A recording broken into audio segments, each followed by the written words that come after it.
Hello friends, this is Pankaj and welcome back to my channel.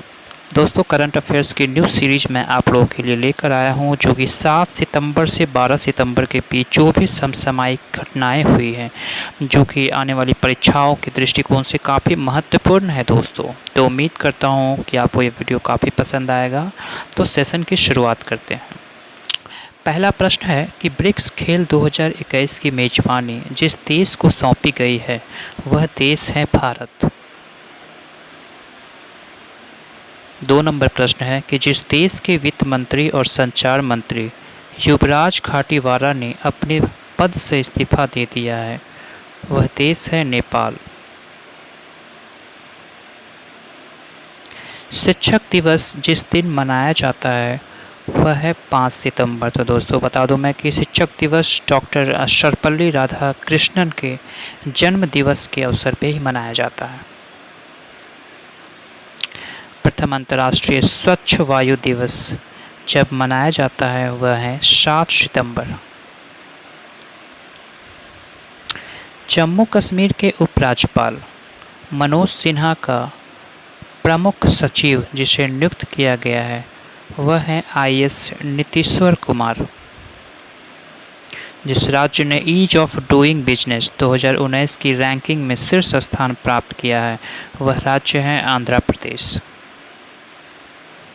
भारतीय reserve bank RBI ने जिसको bank का प्रबंध निदेशक MD यानी मैनेजिंग डायरेक्टर और मुख्य कार्यकारी अधिकारी यानी CEO चीफ एग्जीक्यूटिव ऑफिसर बनाए जाने के लिए अपनी मंजूरी दी है वह है मुरली रामकृष्णन।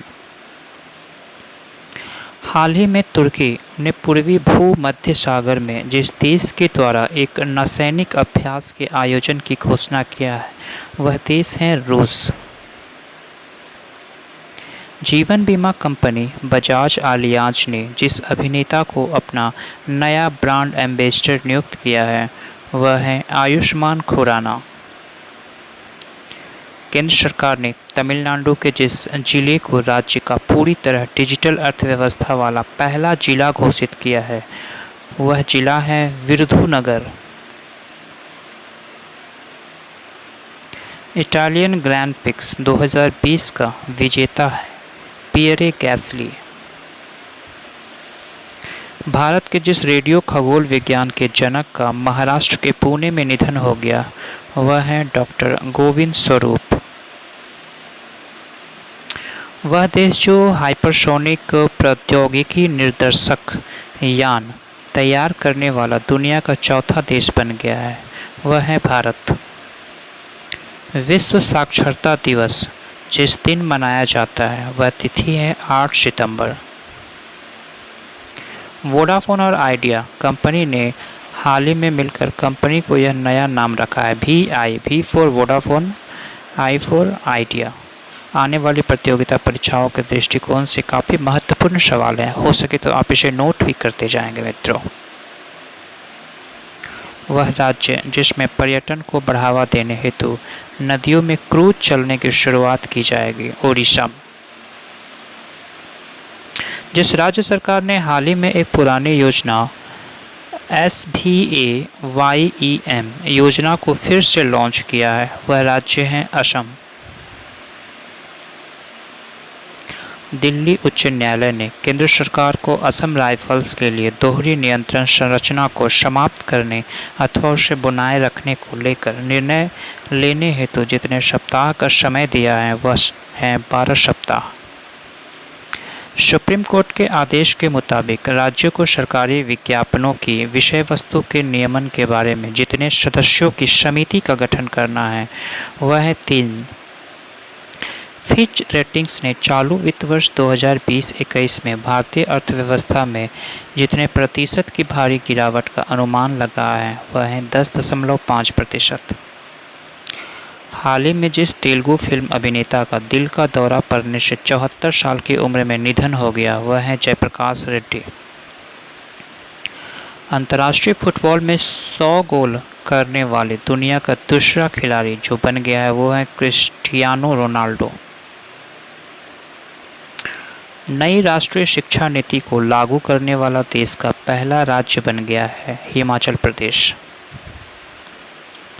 वह टीम जो ICC T20 रैंकिंग में पहले पायदान पर पहुंच गया है वह है ऑस्ट्रेलिया। उत्तर प्रदेश सरकार ने जिस एयरपोर्ट का नाम भगवान श्री राम के नाम पर करने की घोषणा की है वह है अयोध्या एयरपोर्ट। RBI के नए दिशा निर्देशों के मुताबिक प्राथमिकता प्राप्त क्षेत्र में वित्त के लिए योग्य स्टार्टअप द्वारा प्राप्त अधिकतम राशि होगी 50 करोड़ रुपए। केंद्रीय कृषि और किसान कल्याण मंत्री नरेंद्र सिंह तोमर ने जितने राज्यों में 22 बांस समूहों को लॉन्च किया है वह है 9। भारत जिन देशों के साथ मिलकर 5G तकनीक पर काम कर रहा है वह है इजराइल एवं अमेरिका के साथ। खाद्य नियामक भारतीय खाद्य संरक्षा और मानक प्राधिकरण ने स्कूल परिसरों के जितने मीटर के दायरे और स्कूलों की कैंटीन के अंदर जंक फूड की बिक्री और विज्ञापन पर रोक लगा दी है वह है 50 मीटर। हाल ही में जिस देश ने कोरोना के टीके का आम जनता के लिए जारी कर दिया है वह है रूस। हाल ही में जिस भारतीय पूर्व क्रिकेटर ने फर्स्ट क्लास क्रिकेट खेलने एवं अपने संन्यास को तोड़ने के लिए BCCI को चिट्ठी लिखी है वह है युवराज सिंह।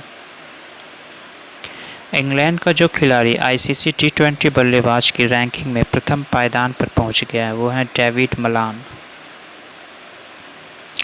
अमेरिकी कंपनी सिल्वर लेक ने रिलायंस रिटेल में जितने फीसदी हिस्सेदारी 7,500 करोड़ रुपए में खरीदी है वह है 1.75% हिस्सेदारी। EPFO ने पिछले वित्त वर्ष में जितने प्रतिशत ब्याज को 2 किस्तों में देने का घोषणा किया है वह है 8.5%। अमेरिकी राष्ट्रपति डोनाल्ड ट्रंप के जिस पुरस्कार के लिए नॉमिनेट किया गया है वो है नोबेल शांति पुरस्कार। त्रिपुरा ने सिपाही जिला के सोनमुरा से जिस देश के साथ अपने अंतर्देशीय जलमार्ग को खोल दिया है वह है बांग्लादेश। कृषि मंत्री नरेंद्र सिंह तोमर के अनुसार केंद्र सरकार ने 5 वर्षों में सूक्ष्मतम सिंचाई के अंतर्गत जितने लाख हेक्टेयर भूमि कवर करने का लक्ष्य रखा है वह है 100 लाख हेक्टेयर। गुजरात के मुख्यमंत्री विजय रूपाणी ने सिरेमिक उद्योग को गैस बिल में जितने प्रतिशत रियासत देने की घोषणा किया है वह है 16%। हाल ही में जिस देश की सरकार ने सोशल मीडिया पर फर्जी सूचना और अफवाह फैलाने से लड़ने हेतु असोल चीनी या रियल शुगर नाम से एक अभियान शुरू किया है वह देश है बांग्लादेश। प्रधानमंत्री नरेंद्र मोदी ने 9 सितंबर 2020 को जिस राज्य के स्ट्रीट वेंडर्स के साथ स्वनिधि संवाद किया है वह राज्य है मध्य प्रदेश। गुजरात के मुख्यमंत्री विजय रूपाणी ने सिरेमिक उद्योग को गैस बिल की में जितने प्रतिशत की रियासत देने की घोषणा की है वह है 16%। केंद्र सरकार ने बिहार में जितने करोड़ रुपए की लगान वाली मुंगेर भागलपुर राष्ट्रीय राजमार्ग सड़क के निर्माण की मंजूरी दे दी है वह है 971 करोड़ रुपए। कर्मचारी भविष्य निधि संगठन यानी EPFO ने अपने खाताधारकों की दुर्घटना या बीमारी से होने वाली मौत के कारण उनके नॉमिनी को जितने लाख रुपए की बीमा देने की घोषणा किया है वह है 7 लाख रुपए की बीमा। आर्थिक स्वतंत्रता सूचकांक में भारत 26 अंक के नुकसान के साथ जिस स्थान पर पहुंच गया है वह है 105वें स्थान पर। बॉलीवुड के जिस जाने माने एक्टर को नेशनल स्कूल ऑफ ड्रामा का प्रमुख नियुक्त किया गया वह है परेश रावल। रेटिंग एजेंसी क्रिसिल के अनुसार वित्त वर्ष 2020-2021 में देश की GDP में जितने प्रतिशत की गिरावट दर्ज की जा सकती है वह है 9%। जिस राज्य सरकार ने राज्य में हरियाली सुनिश्चित करने के लिए आई रखवाली मोबाइल ऐप लॉन्च किया वह है पंजाब। सुप्रीम कोर्ट ने हाल ही में लोन मोरेटोरियम की तारीख को जब तक के लिए बढ़ा दिया है वह है 28 सितंबर तक। बॉलीवुड के जिस प्रसिद्ध अभिनेत्री को महाराष्ट्र के सत्तारूढ़ दल के राजनेताओं के साथ विवाद के मद्देनजर गृह मंत्रालय द्वारा Y+ श्रेणी की सुरक्षा दी गई है वह है कंगना रनौत। हिंद प्रशांत क्षेत्र में सहयोग बढ़ाने के उद्देश्य से हाल ही में भारत ऑस्ट्रेलिया और जिस देश के बीच त्रिपक्षीय वार्ता का आयोजन किया गया है वह है फ्रांस। विश्व आत्महत्या रोकथाम दिवस जिस दिन मनाया जाता है वह है 10 सितंबर। तो दोस्तों उम्मीद करता हूँ कि आपको यह सेशन काफ़ी पसंद आया होगा और आगे की सीरीज़ से जुड़ने के लिए आप हमारे चैनल को लाइक, सब्सक्राइब एंड शेयर कर सकते हैं। वीडियो को पूरा देखने के लिए धन्यवाद मित्रों। Thank you very much.